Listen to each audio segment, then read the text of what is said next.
Hello and welcome everyone. Today we're working with the square flip dies, and we made these in Create 7, and the class was called Flip to be Squared, which is what I decided to title this video on today.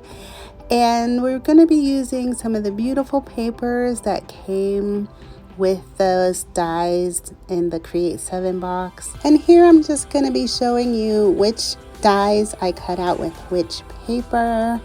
And this is a double-sided paper, so what you see on the back, this is the front of it. So you just use 2 of those sheets and flip it over to get the other side. Now if you want to center your design in the middle of these dies, that would be a good idea if you don't plan on covering that up. But I was going to be covering it up, so I didn't bother to do that, but keep that in mind if you need to. And here is our last piece, which is a little gold medallion. It creates a really cute star in the center. I love this die. It is super easy to work with and creates the most beautiful card. And this is just folding on the score lines. So once you have that completed, you will have your flip card, and then mostly all you need to do from there is decorate. Now that's where it gets really fun, because there are so many dies that come in the set. There were 2 sets of circular dies that you can mix and match, and that gives you like a really nice options and different designs to put on this flip card. And using double-sided paper, it really just saves you from having to do some mat and layers that you may not be up for wanting to do. I probably should have showed you this part before I showed you the folding of the card, but these are all of the pieces that were cut out to create this card. And we do need 2 of certain ones because we're doing a back and front. Don't forget to like, comment, and subscribe on the channel, and hopefully you enjoy these videos. If there's something that you would like to see, please let me know in the comment section below. And here, oh, I missed one of the gold pieces that we cut out. Well, I cut out one other gold piece than the one that I showed you. And now we're going to take our card and start to decorate it and layer on some of the pieces. But before you can completely finish your card, there is one step that we are going to have to do with the die, and I'm going to show you that in a second, because it's just to cut out the circle in the center. But right now, just laying out the decorative corners that are going on there, super easy. I just put them on with some glue and go one on each side. The pattern just matches what the front of the card was. And so we have this piece right here, which I'm going to use the die to cut out. Now you don't have to use the die to cut it out. You could literally just take a pencil and draw around it and cut it out with a craft knife. But someone did ask me, how can I do it without having to get out my craft knife, get out my pencil, and just the easiest way possible. So lining this up on the center on your die cutting machine, and I use the die that I cut out earlier to center it so that I know it is in the center, to make sure that it's perfect, and line it up. And once you have that all lined up on your magnetic mat, or if not magnetic mat, make sure that you tape it down so it doesn't move, and then you can run that through the die cutting machine, and then it'll create the perfect circle. Now the circle won't be cut all the way out, as you can clearly see, because there is a part of the die that is open because it creates the flip, but it will be cut out enough to where all you have to do is take a craft knife or a pair of scissors and remove the inner circle.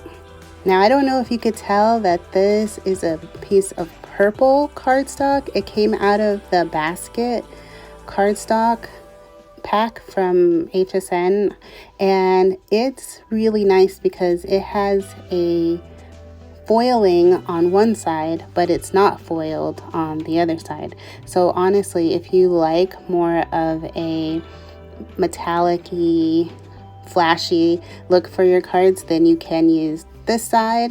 But if you want something that's more softer or subdued, or maybe you're making a card that's a sympathy card, you can always use the other side, and then it won't be so flashy. But do you see how easy it was to cut out that center? And now it's pretty much perfect. You're not going to use the inner circle, I don't believe, so you can go on ahead and just add that to your crafty scraps. I don't know what you guys do with all of your scraps, but I keep just about everything. And so now it's time to put on the foam pads. And with these little tiny foam pads that come from Anna Griffin, they are hard to pick up with just your fingers. So you can just stab them with a pokey tool and place them onto your card, and it's just a whole lot easier that way. And then even when it's time to take them off, you don't have to peel them off with your fingers. You can once again just stab them with your pokey tool and pull off the tops. So here we go. That's what I'm doing right here, stabbing them. But you have to make sure they're all the way stuck down. So the ones that I didn't push down hard enough on, they wanted to come off. But once they're stuck down, and then all you have to do is just stab them with your pokey tool and remove the backing. And it's so much easier that way. And I am just so happy to be doing a card that is not a Christmas card. I am over making Christmas cards, except for I was on Facebook and I saw some posts by a couple people saying that they're going to keep on making Christmas cards, like one a year. I mean, not one a year, one a week or one a month or something like that, so that they have their Christmas cards made and they're not, dealing with that come Christmas time, and they can do some other crafting or just, relax, wrap some presents, do some Christmas shopping, and they're not going to be overwhelmed or inundated with making Christmas cards. And I think that that is an awesome idea, and I may even jump on that bandwagon, but not till at least after January, maybe in February, because whoa, the Christmas card making got serious this year. Well, every year, but oh gosh, yeah, I had some challenges this year, and I'm just glad that everything was successful and it is now over. So the next part of our card making journey here is to get a pencil and measure where we want to apply the glue, because you only want to apply glue to one half that's going to be adhered down. And I don't want to go over that area, so I'm just going to put a pencil on it. No one will see it. You can erase your pencil marks later if you like to. I don't think I'm going to. And I'm just going to add my glue and then stick my center piece down, which is gorgeous, and I just love how it's gleaming in the light. And then I just turn it over to make sure that none of the parts that are not supposed to have glue are hanging off, and that everything is stuck down, and that there's no glue in where it's gonna stick that part of the panel of the card together. Look at how easily this flips. It's really great. And I am almost at 1,000 subscribers and would love to do a giveaway. Let me know if you guys would be interested in something like that in the comment section below. We're just adding on our next decorative piece onto the center in the same way that we did the other piece medallion. And I put the foam pads on the decorative part, and then I'm gluing down the purple layer. And the medallion does not have to be foam padded on there. You can put it on flat, especially if you're mailing. I was so warning everyone this year that they're gonna incur some real charges when they go to mail these cards. But I got some really great news that it wasn't as much as I thought it was going to be. It was like 78 cents for some people and a little bit more than that for others, but nothing too over the top. I get scared because I don't normally mail cards. I just hand deliver them. But I've seen a lot of horror stories from off of Facebook from the postage. So tell me if you've had some nightmares with your postage of mailing any of your dimensional cards this year or at any point. And how bad did it get? So everything that you do to the front of the card, you would need to do to the back of the card also. I didn't want the back of my card to look identical to the front of my card, so I made it a little less ornate and just added a little medallion to the center.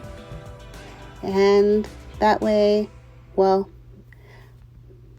I'm lying. I guess I did make it ornate. I'm using the 120 wreath stickers and sentiments. I guess I just made it different. I didn't make it less ornate. I bought these. I also have bought the Christmas ones, but I sent the Christmas ones back. And then I regretted it. And I don't know why I did that. Here you see me peeling apart the two. I don't know why I'm being frugal these days with these sentiments. Not sentiments, but these embellishments. But I guess I am. And I use both of them on this card, but I don't use the one layer. So I put some glue on there. It was so easy to peel these two apart and just add it into the center here, which is so beautiful. I love it. Everything is coming together so nicely on this card, and now we just need to add a few more embellishments. The embellishments that I am going to be using on today, I think came out of Create 7 or from Create 7, and they were in a little baggie that she gave us. I don't know where they're actually from or what kit they originated from, but I think they're really, really beautiful, and I would like to get some more. So if anyone knows where these actually came from or what kit they're from, let me know, and maybe I actually already have it and just don't remember. That would be awesome, right? If you tell me they're from this one and then I go look and I'm like, oh my gosh, I have that. That'd be awesome. Okay, so these flowers, I got 2 of them, of course. You know, you're gonna wanna do your John Travolta with these, which is actually just a diagonal. And then I got some other flowers from another kit, the basket pop-up kit, possibly. And I thought they coordinated really nicely with the purple that's in the papers. So I'm just using these flowers and on more of the corners, you know, just filling out the front of the card and then, you know, filling out the inside. So you could just stop right here if you wanted to, because then you give your recipient a place to write their message. But of course, I'm going to keep going. I don't really like writing in my cards. That's funny. I don't like writing in my cards because I get twisted up in what I want to say, and then I don't want to mess up the inside and have to scratch it out, which I've had to do a couple of times. So sometimes writing in cards gives me a tiny bit of anxiety. So I just put what I want to say a lot of times with the sentiments. So here's the other half of that wreath embellishment, and those embellishments came with these sentiments. They were all birthday. I did not realize that until just today, and I was like, do these all literally say happy birthday? They do. So I was like, okay, this is a birthday card, and it says make a wish, so it just completes the sentiment. This can go on the top of the wreath, or it can go behind the wreath. I chose to put it behind the wreath and snuggle it in, and then it just finishes off this card quite nicely. So when you flip it, it says, you know, one thing on the front, and then it says something on the inside, and it says sending birthday love, and then make a wish. And that is our Flip to be Squared card for today. Well, thank you so much for watching this video. Don't forget to share this video with a crafty friend. Leave a fun comment in the comment section below. I would love to hear from you all, and have a very fun, crafty day. Bye.